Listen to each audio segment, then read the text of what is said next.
Hello and welcome to this video all about planting daffodil bulbs to naturalise in grass. So I have 200 beautifully scented white daffodils that will flower in April, and today I want to plant them in an area of my lawn. So if you want to learn how to choose daffodil bulbs for naturalisation, how to find the best position for them in your garden and how to plant them, then stay tuned.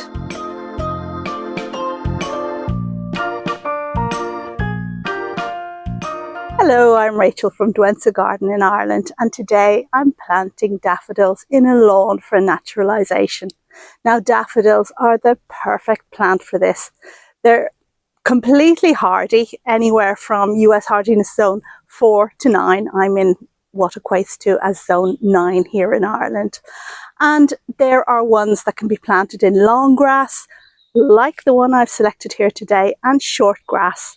Now you can check out the RHS website, link in the description below, if you want to get a list of which kind is best for which type of grass. My daffodil of choice is Narcissus poeticus actea.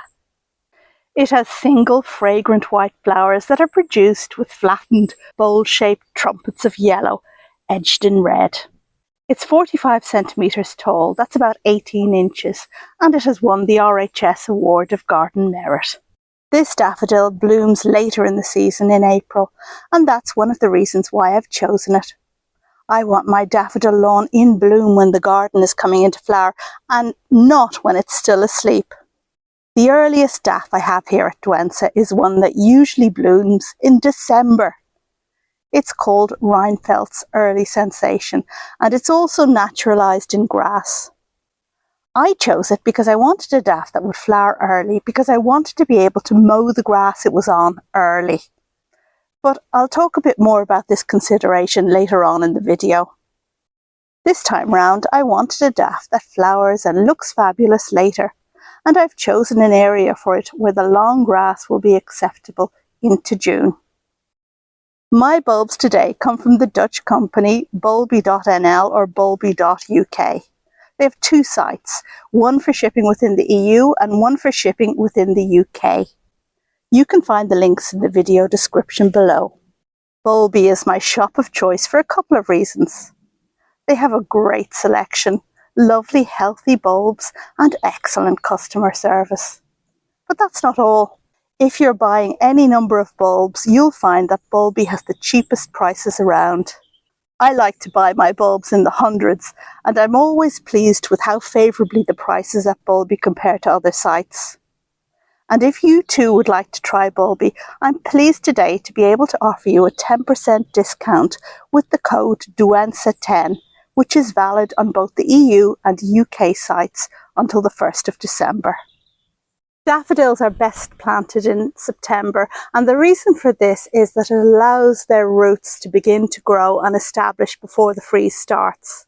But in reality, you can probably plant daffodils any time from September to December. They're quite unfussy about position as well. They like full sun, they like partial shade, and they prefer a soil that's moist but well draining. Now when I say prefer, they are quite unfussy about the soil really, and you can get away with a variety of soils, providing that they're not actually sitting in wet, in water. If you have heavy clay soil, then it might be an idea to add a handful of grit to the base of each hole. And most daffodils can be naturalised in grass. When choosing where to naturalise your daffodils, there are a couple of things to bear in mind. Firstly, the daffodils will of course look amazing when in bloom, but after the flowers fade, the green foliage will need to be left uncut for a minimum of 6 weeks. This means you'll have an area of long, messy grass for 6 weeks. If this is a problem, choose an area for your daffodils tucked a bit out of sight or in a wilder area of the garden. With this in mind, the area I've chosen for the daffs is between a privet hedge and the greenhouse. It's an area where I don't mind having a stretch of long grass in summer. To ensure your daffs look their best, bear in mind that plants will tend to turn towards the light. You'll want those beautiful golden faces to look towards the garden. With this in mind, my daffs have their backs to the north, with a privet hedge behind them and their faces to the south. There's a greenhouse between them and the south, but it's transparent, so it shouldn't block too much light. And the daffodils should face towards the greenhouse, which is just perfect. Finally, daffodils look fantastic if planted on a slope and viewed from below. So if you have a suitable slope, then consider using it. Right, so here we go. And the first thing I'll do is place my 200 daffodil bulbs in the positions where I want them to grow. I don't want this to look too regimented, so I'm sprinkling my daffs in handfuls on the grass. I'm favouring the lower half of this area as it's the most seen. But before planting, I'll just check any bulbs that have landed too closely beside their neighbour, ensuring there's about 10 centimetres or 4 inches between the closest bulbs. Overcrowding will reduce flowering. That was the easy bit. The hard bit now is to dig the holes, and thankfully I have some great help today. So I want you to meet. Hi everyone, I'm Morris. Yeah, and Morris is from, where are you from, Morris? I'm from Italy. I thought you were from Florida. No, from Italy, North Italy. Okay, all right, and Morris is going to help me today in digging the holes. Yes. Okay, so we're going to use an auger because it should be easier. This is a particularly tough area, isn't it? With lots of roots and lots of stones, but we're going to do our best. So let's get on with it. Okay, I'm ready. If you choose a spot for your daffodils in a regular lawn, you may not need an auger. You could use a bulb planter or a trowel. And if you do use an auger, you'll not encounter the resistance we're meeting in this stony, root-filled site. Daffodils should be planted at a minimum of 6 inches, but preferably, like most bulbs, at 3 times their height.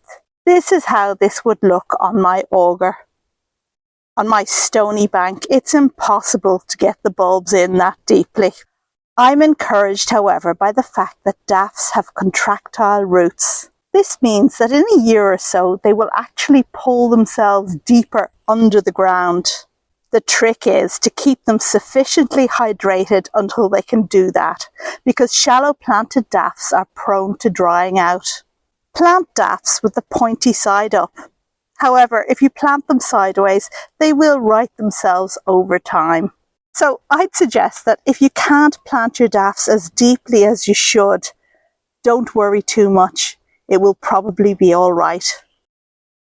I'm just doing it with the hori here, and I think that in some ways it's easier because you can get around the roots as you go in and kind of, there we go, make a hole kind of insidiously around rather than going head on trying to break through a root or a stone.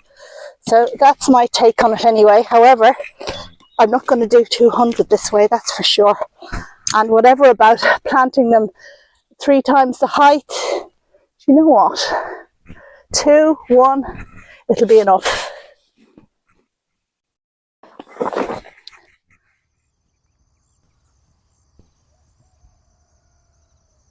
So good morning and welcome to day 2 of my planting daffodil bulbs epic.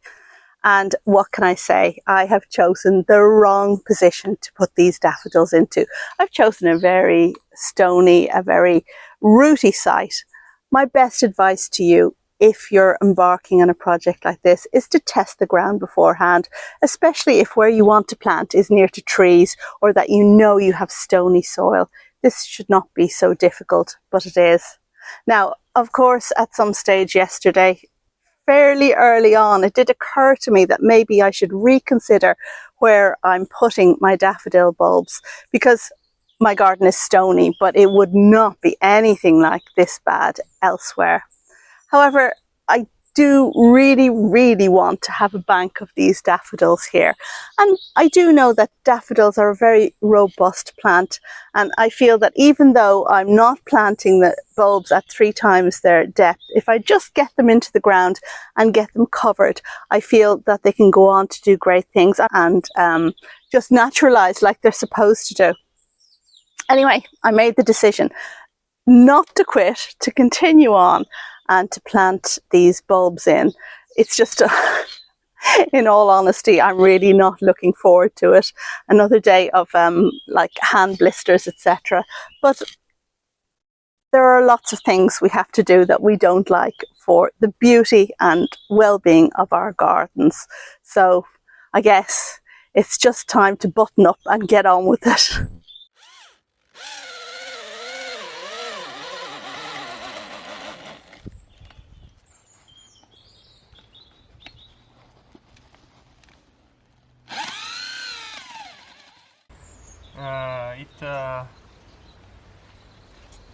This is good. It's actually a decent sized hole.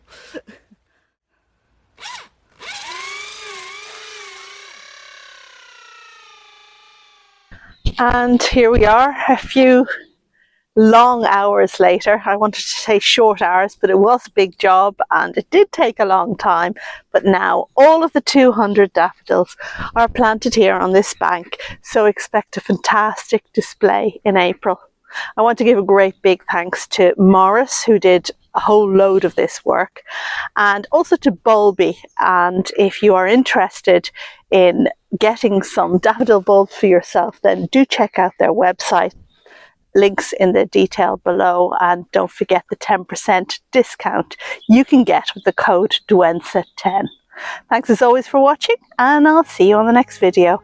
Bye!